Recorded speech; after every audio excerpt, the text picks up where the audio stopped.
एक दिन जब ऑफिस के सभी कर्मचारी ऑफिस पहुंचे तो उन्हें दरवाजे पर एक पर्ची चिपकी हुई मिली।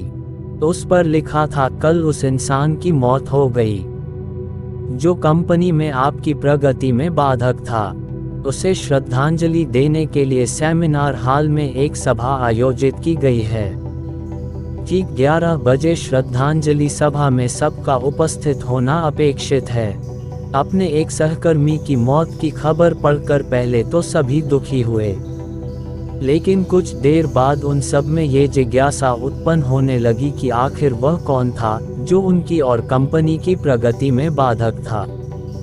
11 बजे सेमिनार हॉल में कर्मचारियों का आना प्रारंभ हो गया। धीरे धीरे वहां इतनी भीड़ जमा हो गई कि उसे नियंत्रित करने के लिए सिक्योरिटी गार्ड की व्यवस्था करनी पड़ी। लोगों का आना लगातार जारी था। जैसे जैसे लोगों की भीड़ बढ़ती जा रही थी, सेमिनार हॉल में हलचल भी बढ़ती जा रही थी। सबके दिमाग में बस यही चल रहा था, आखिर वो कौन था जो कंपनी में मेरी प्रगति पर लगाम लगाने पर तुला हुआ था। चलो, एक तरह से ये अच्छा ही हुआ कि वो मर गया। जैसे ही श्रद्धांजलि सभा प्रारंभ हुई, एक एक करके सभी उत्सुक और जिज्ञासु कर्मचारी कफन के पास जाने लगे। करीब पहुंचकर जैसे ही वे कफन के अंदर झांकते, उनका चेहरा फिक्का पड़ जाता, मानो उन्हें सदमा सा लग गया हो। उस कफन के अंदर एक दर्पण रखा हुआ था। जो भी उसमें झांक कर देखता, उसे उसमें अपना ही अक्स नजर आता। उस दर्पण पर एक पर्ची भी चिपकी हुई थी, जिस पर कुछ ऐसा लिखा था जो सबकी आत्मा को झकझोर रहा था। केवल एक ही इंसान आपकी प्रगति में बाधक है और वो आप खुद है।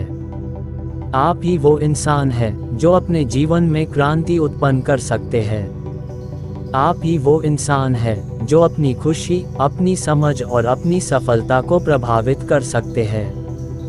आप ही वो इंसान है जो अपनी खुद की मदद कर सकते हैं।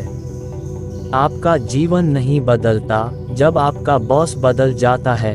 आपका जीवन नहीं बदलता जब आपके दोस्त बदल जाते हैं। आपका जीवन नहीं बदलता जब आपके पार्टनर या साथी बदल जाते हैं। आपका जीवन तब बदलता है जब आप खुद बदल जाते हैं। जब आप अपने खुद के विश्वास की सीमा को लांघकर उसके पार जाते हैं। जब आप ये समझ जाते हैं कि आप और सिर्फ आप अपने जीवन के लिए जिम्मेदार हैं, तब आपका जीवन बदल जाता है। सबसे महत्वपूर्ण रिश्ता जो आपका किसी के साथ है, वो आपका खुद से है। दोस्तों, कहानी अच्छी लगी हो तो वीडियो को लाइक करें और नई नई कहानी सुनने के लिए हमारी चैनल को सब्सक्राइब करें।